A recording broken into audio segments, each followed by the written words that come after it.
नमस्कार, हमारा खास प्रोग्राम शतरंज में आपका स्वागत है। मैं हूं मनीष। एशियन 24x7 देख रहे हैं आप। समाजवादी पार्टी अध्यक्ष अखिलेश यादव ने उत्तर प्रदेश के हालिया नगरीय निकाय चुनाव में कुछ अधिकारियों पर सत्तारूढ़ भारतीय जनता पार्टी के कार्यकर्ता की तरह काम करने का आरोप लगाते हुए सोमवार को कहा कि सपा ऐसे भ्रष्ट अफसरों की सूची और फोटो उपलब्ध कराएगी, उन्हें फास्ट ट्रैक जांच करके नौकरी से बाहर किया जाए। सपा अध्यक्ष ने एक बयान में भाजपा पर अधिकारियों का राजनीतिकरण करने का आरोप लगाते हुए कहा, भाजपा चुनाव में लगातार बेईमानी कर रही है। जब जनता आवाज उठाती है तो सरकार पुलिस को आगे कर देती है, झूठे मुकदमे लगाए जाते हैं, दबाव बनाया जाता है। मैनपुरी की आम जनता ने बताया कि लोकतंत्र में इतनी लूट, बेईमानी और अधिकारियों का ऐसा दबाव पहले कभी नहीं देखा गया। अधिकारियों से न्याय की उम्मीद की जाती है, लेकिन अगर अधिकारी ही बेईमानी पर उतर आए तो फिर जनता न्याय किससे मांगेगी।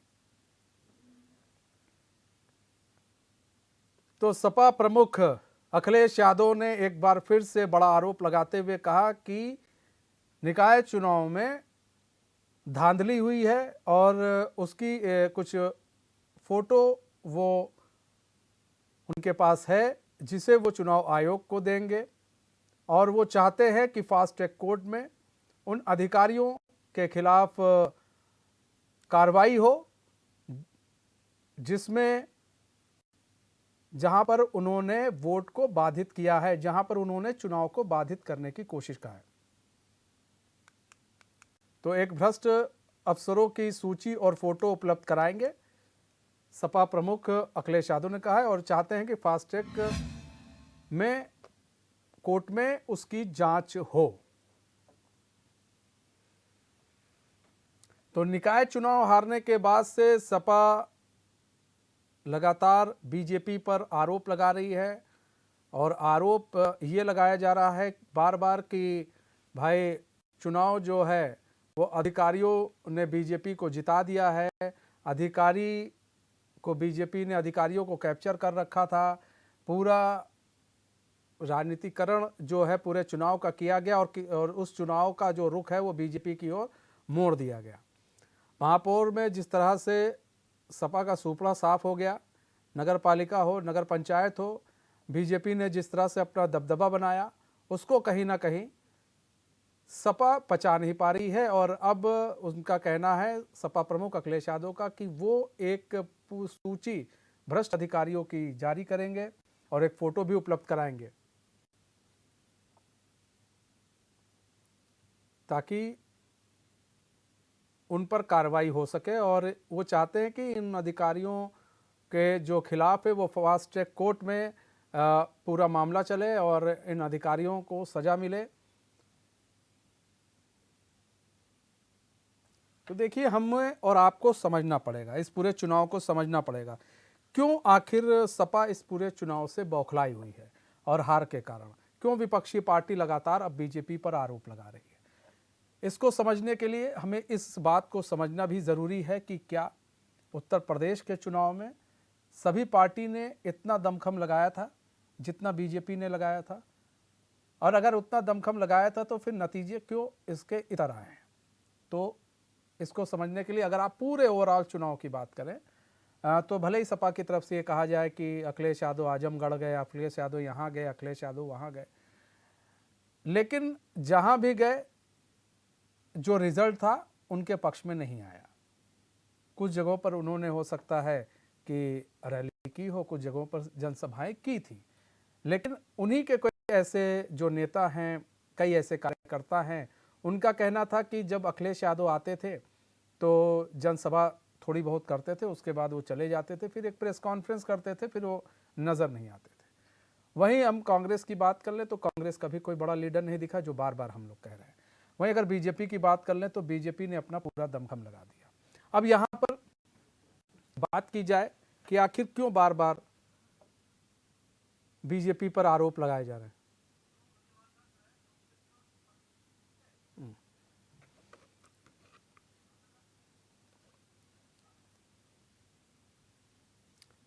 तो हमारे साथ हमारे मेहमान भी जुड़ चुके हैं। हमारे साथ स्वामीनाथ जायसवाल जुड़ चुके हैं, कांग्रेस लीडर हैं। आमिर खान जुड़ चुके हैं, सपा लीडर हैं। आप दोनों मेहमानों का स्वागत है चैनल में। आमिर भाई, सबसे पहले आपका रुख कर लेते हैं। आमिर भाई, अखिलेश यादव ने कहा कि हम एक ऐसे भ्रष्ट नेताओं की सूची और फोटो उपलब्ध कराएंगे। वो चाहते हैं फास्ट ट्रैक कोर्ट में उनके खिलाफ पूरी जांच चले, उनके खिलाफ पूरा मुकदमा चले और ऐसे अधिकारियों को हटाया जाए। हार के बाद से क्यों इतना आप लोग बौखलाए हुए हैं? अब लोकसभा की तैयारी कीजिए, काहे इतना मतलब बिल्कुल लग गया है कि नहीं आप ही लोग मतलब बीजेपी ने आप लोग को हरा दिया है? ऐसा क्यों लग रहा है? आप लोग को अपने अंदर कमी नहीं लग रही कि कहीं कमी हम लोग की रही है? नहीं मनीष भाई, हमारी तरफ से चुनाव की जो पूरी तैयारियां थी वो इस तरह थी कि जमीनी स्तर पे हमने पूरी हर नगर पालिका, नगर पंचायत, नगर निगम, हर जगह हमारी बहुत अच्छे से तैयारियां हुई थी। लेकिन अगर आप बात करते हैं जिस तरह काउंटिंग में कुछ अधिकारी लगे हुए थे, जिस तरह काउंटिंग में मतभेद की स्थिति बहुत सारी जगह उत्पन्न हुई और लास्ट परिस्थितियों तक बार बार इस तरह की तकरार वाली स्थिति आई, तो उसे देखते हुए कोई भी आम व्यक्ति भी इस बात को समझेगा कि कहीं ना कहीं कुछ अधिकारी इस तरह के थे जिनकी लिप्तता कहीं ना कहीं इस तरह की नजर आई कि सत्ताधारी पार्टी के फेवर में काम करते हुए नजर आई। उन्होंने निष्पक्षता से काम नहीं किया। तो यही चीज है जिसकी वजह से हमारी पार्टी में इस तरह की बात हुई, मंथन के बाद ये निर्णय लिया गया कि ऐसा काम किया जाएगा, इस तरह की कार्रवाई करवाने की प्रयास किया जाएगा। ठीक है। स्वामीनाथ जायसवाल जी, अब देखिए लगातार अब आरोप लग रहे हैं, बीजेपी के ऊपर आरोप लगाया जा रहा है, कांग्रेस भी आरोप लगा रही है, सपा भी आरोप लगा रही है, बसपा भी आरोप लगा रही है, अब सब आरोप ही लगा रहे हैं। लेकिन अब तस्वीर बदल चुकी है सर। जिस तरह से निगम में बीजेपी ने अपना बहुमत हासिल किया है, अब ट्रिपल इंजन की सरकार बन चुकी है, तो अब आगे नहीं बढ़ना चाहिए, वहीं पर रुककर अब आरोप लगाकर कोई फायदा, क्या कोई बेनिफिट आप लोग को मिलेगा? तो नहीं मिलेगा, लेकिन भारतीय जनता पार्टी जितना अपना मुख्यमंत्री और उनका कुनबा और नेशनल लीडर भी उनके पंचायत चुनाव को जितना सीरियसली लड़े और जितना आम सभाएं हुआ उनका, और सरकार जो सत्ता में रहती है तो उसको पंचायत चुनाव में फायदा मिलता है, ये देखने को मिलता है कि डबल इंजन उनका तो पहले से एक इंजन और जोड़ लिए। इंजन जोड़ते जाएंगे, विकास हो या न हो, इंजन पर इंजन, इंजन पर इंजन, और इंजन चलाने के लिए ईंधन भी चाहिए। ईंधन यानी विकास रूपी ईंधन चाहिए। तो यहाँ तो बुलडोजर बाबा खाली बने हुए हैं। अब विकास शून्य है। अब जनता जिताई है तो जनता विश्वास के साथ जिताई है, तो जनता के विश्वास पे खरे उतरे। अब जनता जनार्दन है, जनता के जो दिया है जनादेश उसको पहले हम लोग सैल्यूट करते हैं, चाहे किसी भी पार्टी को दे, लेकिन जनता जनता होता है। और जब चुनाव आता है तो उसका प्रभाव, जैसे सरकार रहता है तो प्रभाव पड़ता है उसका। और रही बात हम लोग की पार्टी का, तो कई जगह पे ऐसा रहा, टक्कर बहुत बढ़िया दिया है, धीरे धीरे ग्राफ बढ़ा है। नेशनल चैनल के माध्यम, आपके चैनल के माध्यम से पता चला कि लोगों के अंदर अब जितनी माइनॉरिटी एरिया था वहां भी कांग्रेस का ग्राफ बढ़ रहा है।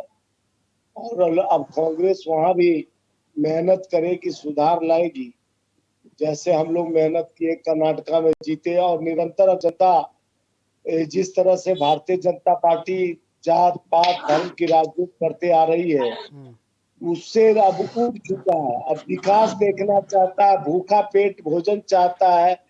ये जिस तरह का इन्होंने, जैसे प्रधानमंत्री जी 1,30,00,000 जनता को घर का चाबी सौंप दिए, और बुलडोजर बाबा पिछले बार रही 5 लाख नौकरी साल भर में दे देते थे, लेकिन 5 साल में आंकड़ा नहीं बता पाए। अब युवा बेरोजगार होते जा रहा। उत्तर प्रदेश का युवा गुजरात घूम रहा है नौकरी के लिए, महाराष्ट्र जा रहा है, तो वहाँ कल काने पर फैक्ट्रियां लगना चाहिए। विकास के मुद्दे पर चुनाव होगा, विकास जो करेगा उसके साथ जनता रहेगा। ठीक है। आप भय दिखाकर, बुलडोजर दिखा के चुनाव नहीं जीत सकते। ठीक है। अरुण गुप्ता जी भी हमारे साथ जुड़ चुके हैं, बीजेपी के लीडर हैं। अरुण गुप्ता जी, स्वागत है चैनल में आपका। अरुण गुप्ता जी, देखिए जो विपक्षी है, विपक्षी पार्टी को भाई अब बीजेपी की जीत हजम नहीं हो रही है। उनको लग रहा है कुछ ना कुछ गड़बड़ घोटाला है। लगातार अब सपा की तरफ से हमला किया जा रहा है। अखिलेश यादव कह रहे हैं हम एक सूची जारी कर रहे हैं जिसमें भ्रष्ट जो अधिकारी उनकी सूची और फोटो उपलब्ध कराएंगे, और वो चाहते हैं फास्ट ट्रैक कोर्ट में उनका मुकदमा भी चले और उन पर कार्रवाई भी हो। जी, ऐसा ना 12 से 17 तक हम्म समाजवादी पार्टी के मुखिया अखिलेश सिंह उत्तर प्रदेश सरकार के मुख्यमंत्री थे। हम्म ठीक है, उनकी सरकार के वही तो अधिकारी हैं जो इस समय काम कर रहे हैं। ऐसा तो नहीं भारतीय जनता पार्टी ने कहीं बाहर से लाके उनको सेट कर दिया हो। वो पहले के अधिकारी हैं। मतलब उनकी मानसिकता अखिलेश यादव की ये रहती है कि हम जो कहें वो सही, ऐसी उनकी भावना रहती है। और आप बात करें कि एक बार उन्होंने नारा दिया था, समाजवादी पार्टी की सरकार थी, उत्तर प्रदेश में इलाहाबाद हाई कोर्ट में समाजवादी पार्टी के गुंडे घुस गए थे और एक नारा दिया था इन्होंने कि बंद तुम्हारी खुली हमारी। मतलब व्यापारियों में भय था उस समय, तो दुकान जिसकी बंद थी वो तो उसकी बच गई और जिसकी खुली थी सपा के गुंडों ने लूट ली। अब तो लुटेरे, गुंडई, माफियागिरी, दंगाईगिरी ये सब बंद हो गई। अब इनकी जो दुकानें हैं बंद होती जा रही राजनीति की। तो इनको तो आरोप लगाना तो बेबुनियाद है। रही बात, अगर सही तरीके से देखें, ये तो कुछ समझ ही नहीं पा रहे हैं अखिलेश यादव, कांग्रेस पार्टी के लोग, बसपा के लोग। अगर सही तरीके से देखिए तो 16 जिले ऐसे हैं, आवाज आ रही है? जी जी बोले यहाँ पर जी। 16 जिले ऐसे हैं जहां पर भारतीय जनता पार्टी के नगर पालिका का कोई भी अध्यक्ष नहीं जीत सका। अंदाजा लगाइए, 16 जिले ऐसे हैं जहां पे नगर पालिका के अध्यक्ष पद पर काबिज नहीं हो सकी भाजपा, और 7 जिले ऐसे हैं जहां की नगर पंचायत के अध्यक्षों पर, पदों पर भारतीय जनता पार्टी नहीं जीत सकी। तो ये तो बेबुनियाद आरोप है। इससे पता लग जाएगा कि दूध का दूध और पानी का पानी। ठीक है, आरोप लगाना इनकी फितरत है, फितरत है बिल्कुल। ठीक है आमिर भाई, देखिए सवाल ये आमिर भाई, जनता इनको नकार चुकी है। ठीक है अरुण गुप्ता जी, ठीक है आमिर भाई, देखिए सवाल ये है कि नाकामी का ठीकरा आप लोग कब तक इधर उधर फोड़ते फिरेंगे? क्या अखिलेश यादव इस हार को अब पचा नहीं पा रहे हैं? क्यों? क्योंकि उनके नेतृत्व में वो 3 से 4 चुनाव हार चुके हैं। अब वो इस हार को पचा नहीं पा रहे। उन्हें लग रहा है कि भाई ऐसा हो रहा है तो हमारे कार्यकर्ताओं का भरोसा भी हमसे उठ जाएगा। तो उन्हें ऐसा लग रहा है कि हम क्यों ना ऐसी ऐसी बातें करें, ऐसी ऐसी चीज़ें सामने रखें ताकि हमारे जो कार्यकर्ता हैं उनका भरोसा हम पर अटूट रहे और ऐसा ना हो कि बसपा जैसा हाल सपा का हो जाए। आप देखिए, आखिर अखिलेश यादव का जो नेतृत्व है, आप लोग उनसे भी पूछिए ना कि आपके नेतृत्व में ही तो हम लोग हार रहे हैं। बीजेपी चाहे कितना भी कर ले, मतलब कहीं भी आप जीत रहे हैं तो वहाँ ठीक है, जहाँ नहीं जीत रहे वहाँ सब कुछ खराब है। तो नेतृत्व से भी तो सवाल आप लोग पूछेंगे कि नहीं सिर्फ बीजेपी से सवाल पूछेंगे? आप अपने प्रत्याशियों से भी तो सवाल पूछेंगे कि सिर्फ बीजेपी से सवाल पूछेंगे? आमिर भाई बिल्कुल सही बात है। मैं आपको बताना चाहूंगा मनीष भाई, जब जब कोई चुनाव संपन्न होता है तो उस चुनाव के बाद हर पार्टी की तरफ से एक ये देखा जाता है कि चुनाव लड़ने के बाद रिजल्ट में जो नतीजे आए हैं उसमें हमें किस तरह से किस चीज का प्रभाव रहा। तो उस मीटिंग और उस सभा के बाद हमने ये देखा, हमारी पार्टी ने ये देखा, हमारे मुखियाओं ने ये देखा कि बहुत सारी जगहों पर हम चुनाव को जीतने के किनारे पर थे या जीतने जैसी स्थिति में थे, लेकिन सत्ताधारी पार्टी के दबाव में अधिकारियों ने कुछ इस तरह की गिनती में घपले कराए कि जिसकी वजह से हमारी पार्टी को नुकसान हुआ। और बस वही है कि अगर हम आज आवाज उठा रहे हैं उन अधिकारियों के खिलाफ तो आप ये बात कह रहे हैं कि भाई हम ना ईवीएम पर भरोसा, ना बैलेट बॉक्स पर भरोसा। अब भरोसा किस पे? नहीं, अब आप बताइए न, चुनाव का कोई और पैटर्न भी बता दीजिए, वो भी बीजेपी करवा ले। इसीलिए एक बैलेट बॉक्स से करवाया गया, एक ईवीएम से इसलिए कराया गया ताकि आप लोग भी ये ना कह सके, सवाल ना उठा सके। अब बार बार सवाल उठाना सर ये कहां तक लाजमी है? आमिर भाई, मनीष भाई सवाल देखिए ऐसा नहीं है कि सवाल कहीं पेट से वैसे निकल आए हैं, किसी पेड़ से उग आए हैं। ये बहुत मंथन करने के बाद सवाल नहीं, एग्जाम हम दें और फेल हो जाएं, हम कहें कि नहीं जी हमने बहुत बढ़िया लिखा था लेकिन जिसने चेक किया है उसी ने फेल कर दिया है, ये मतलब गलती हमारी और हम उठा दें सवाल किसी और पे, तो ये कहां तक लाजमी है? लाजमी नहीं मनीष भाई, जैसा कि करने की जरूरत है। मनीष भाई मैं आपके एग्जाम्पल से बिल्कुल सहमत हूँ। जैसा कि हमने कॉपियों में तो बहुत अच्छा रखा और हमने आरटीआई से कॉपी मांगी है, हमारी कॉपी में लिखा हुआ परफेक्ट है, सारे क्वेश्चन के आंसर बहुत बढ़िया लिखे हुए हैं, लेकिन जांचने वाले ने उन आंसरों की अनदेखी करके हमें शून्य दे दिया। तो केवल हमें शिकायत इसी बात की तो है, हम यही तो आवाज उठाना चाह रहे हैं। मतलब हमारा दुश्मन था जांच अधिकारी से हमारी कोई मतलब वो हमें जानता था, घर खतौनी का मतलब मामला चल रहा था इसलिए कर दिया है। अब जो भी है देखिए मनीष भाई, सत्ता का कहीं ना कहीं दबाव तो होता ही है और ये बात किसी से छुपी नहीं है कि इस वक्त जो सत्ता है वो किस तरह की है। सत्ता कहीं ना कहीं बस कुर्सी पे बैठने के लालसा इस तरह की है कि चाहे मतलब आप इस चीज को मान रहे हैं, आप आमिर भाई इस चीज को मान रहे हैं, सत्ता का दबाव होता है? हाँ बिल्कुल होता ही है, बिल्कुल होता है ना। अरुण गुप्ता जी देखिए, सत्ता का दबाव होता है, आमिर भाई मान रहे हैं।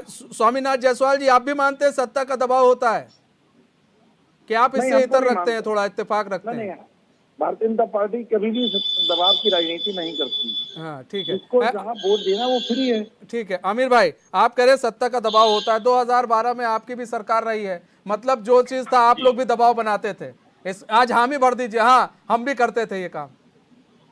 मैंने कहा भारतीय जनता पार्टी की सत्ता, महाराज ना ना ना ना ना ना ना ना दोहरी राजनीति नहीं, ना ना ना ना ना ना ना ना ना ना ना ना ना ना ना दोहरी राजनीति नहीं। आगे अपने मतलब अपने पे आई तो हम भारतीय जनता पार्टी। अभी आप खुद कह रहे हैं इस चीज को कि सत्ता का दबाव रहता है जब सरकार रहती है। मैं यही जानना चाह रहा हूँ मनीष भाई, आमिर भाई, आप भी सरकार में रहे, मान लीजिए कि आपके समय में भी सत्ता का दबाव था, हाँ कहीं हाँ था, मनीष भाई, हाँ कहीं था, बेईमानी होती थी, कहीं हाँ था। देखिए परिस्थितियां आपसे भी छुपी नहीं है, कहीं ना कहीं आप भी जानते हैं। ना सवाल जो है नहीं, इस चीज पर नहीं, भारतीय जनता पार्टी, या तो आप भी उतना दबाव, क्योंकि आप लोग बार बार ये जो सवाल उठा रहे हैं आमिर भाई, देखिए आप लोगों ने चाहे किसी भी पार्टी ने मंथन ये नहीं किया कि आपका प्रत्याशी कैसा था वहां पर। आप कह रहे हैं कि जी रात भर वहां वोटिंग चली, जी वहां पर रात भर लोग वहां बैठे रहे। आपके एक प्रवक्ता थे, कह रहे थे 25,000 वोटिंग हो रही, मतलब 25,000 वोट पड़े, रात भर वो लोग जांच करते रहे, रात भर वहां पर बैठे रहे। सर ये आपने इसको इस तरह ले लिया कि बीजेपी को जिताना था। आपने इसको इस तरह क्यों नहीं लिया कि निष्पक्ष तरीके से काम हो रहा था इसलिए देर लग गया? मनीष भाई, निष्पक्ष तरीके से काम होने की बात यह है, देखिए एक जगह तो मेरी आंखों देखी चीज है कि जानबूझ करके इस तरह से कि बीजेपी के प्रत्याशी को छिपाने के लिए चार बार। अच्छा आमिर भाई ये बताइए, शफीकुर रहमान वर्ग कहाँ के सांसद हैं, हमको ये बताइएगा। संभल के हैं, संभल के हैं, सांसद हैं, ठीक है। अच्छा ये बताइएगा, बीजेपी से उनका कोई तारुक है, उनका कुछ लेना देना है? समाजवादियों का कोई लेना देना नहीं है, मानते हैं ना, मानते हैं ना? और उन्होंने ही आपका विरोध किया संभल में। अब बताइए, विधायक और सांसद में चल रही थी, अब आप हारेंगे नहीं तो क्या होगा? उन्होंने पार्टी का विरोध नहीं किया, उन्होंने अपने सर उन्होंने सबको विरोध कर दिया। संभल में रिजल्ट इसीलिए सामने है आपका। क्या मनीष भाई, उन्होंने ये कहा कि मैं समाजवादी पार्टी के साथ नहीं कर रहा हूं? सर बहुत चीजें ऐसी होती हैं, कोड वर्ड में भी कही जाती हैं, ठीक है, कोड वर्ड में भी कही जाती है।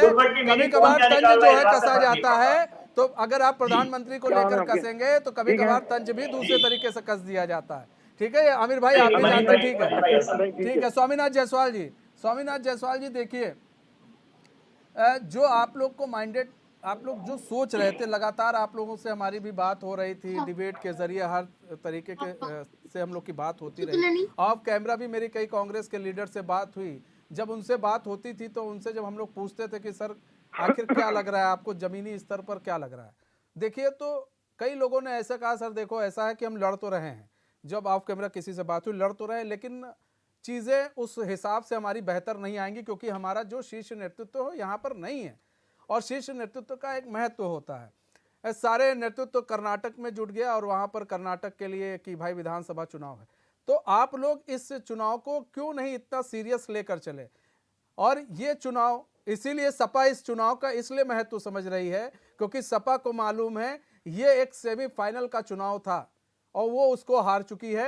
अब फाइनल चुनाव की बारी है, जीतना हारना तो एक अलग बात है, लेकिन जो सेमीफाइनल का चुनाव था वो हार चुकी है और उसको मालूम है यही लोग लोकसभा चुनाव में वोट करेंगे। अगर इनसे हमने हाथ धो दिया है, अगर ये लोग मुस्लिम वोटर अगर इधर उधर छिटके हैं, AIMIM की तरफ गए हैं, आम आदमी पार्टी की तरफ गए हैं, तो सपा के लिए एक बहुत बड़ा नुकसान हो सकता है और ये कांग्रेस के लिए भी है। आम आदमी पार्टी जहां जहां मजबूत हुई, कांग्रेस वहां वहां खत्म हो गई। स्वामीनाथ जायसवाल जी, देखिए, अब जनता जो आप बात बता रहे हैं ना, नगर पालिका चुनाव में कुछ पर्सनल चेहरे भी देख के लोग वोट करते हैं। लोकल चुनाव होता है और सरकार से तो सरकार के काम से कितना खुश होते हो तो पता नहीं, लेकिन लोकल चुनाव ये है, लोकल मुद्दे पे चुनाव होता है और लोग अपने कई पार्टी से हटकर वोट भी कर देते हैं।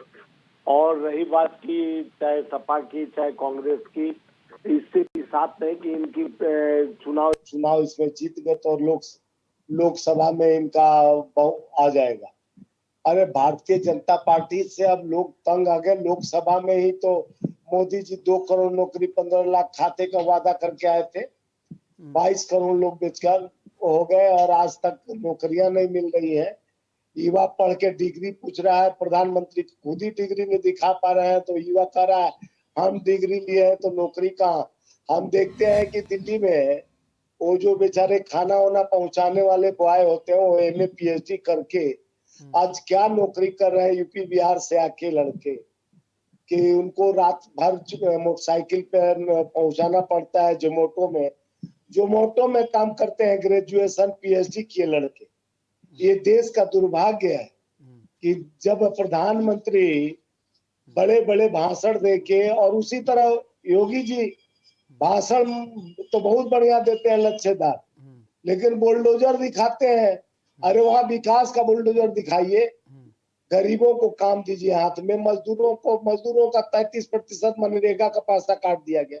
उत्तर प्रदेश सबसे गरीबी रेखा के नीचे आ गया और उत्तर प्रदेश से पलायन जाते हैं गुजरात महाराष्ट्र। अगर कल कारे फैक्ट्रियां लग जाती तो विकास का प्रोपगंडा गिनाइए।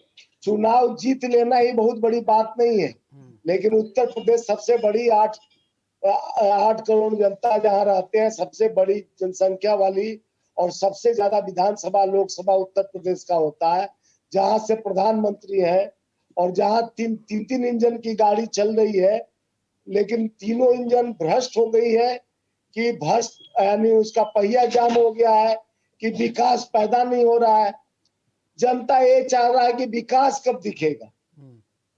नालियां सड़कें जो अंदर जो गांव में है, पेयजल सुविधा अभी नहीं मिला है और बिजली का जो ढकोसला है, बनारस जैसी जगह पर बिजली नहीं मिल पाती है। तो बहुत सारे मुद्दा है, विकास दिखाइए और 3 इंजन लगा लीजिए, चाहे डबल इंजन लगा लीजिए, और इंजन पर इंजन बदलते रहिए, विकास मत कीजिए। बस बड़े बड़े बात तो होते हैं भाजपा में। पिछले सरकार में भी नहीं बोले 5 लाख प्रति ईयर में नौकरी दूंगा, 5 साल में 5 लाख नौकरी नहीं मिल पाया था। 67,000 वैकेंसियां खाली थी। तो ये सारा वैकेंसी पूरा कीजिए।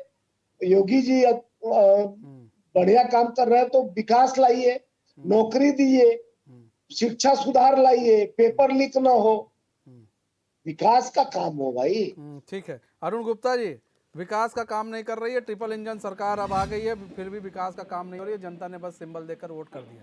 अरुण गुप्ता जी, देखिए, सिंबल तो कांग्रेस का भी है, सिंगल समाजवादी पार्टी का भी, सिंगल बसपा का भी है, सिंबल भाजपा का भी है।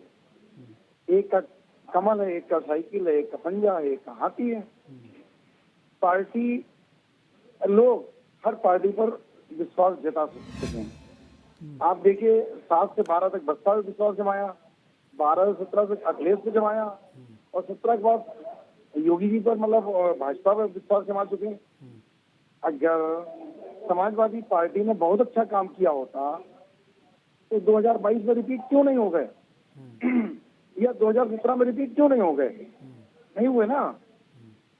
बसपा ने अच्छा काम किया होता तो 2012 में रिपीट हो गई होती पार्टी, लेकिन वहां तो नोटों की माला पहनने से फुर्सत नहीं है और समाजवादी पार्टी को अपने पिताजी को साइकिल से उतारने की फुर्सत नहीं है। इसके अलावा वो सुर्खियां बनते हैं समाजवादी पार्टी को सुर्खियां बनते हैं अपने पिताजी को, अपने चाचा को साइकिल उतारने के वजह से, और भारतीय जनता पार्टी सुर्खियां बनती है गुंडे माफिया दंगाइयों को ऊपर बुलडोजर के माध्यम से दहशत बिठाकर या तो जेल में जाओ या जेल के बाहर जाओ या अल्लाह को प्यारे हो जाओ।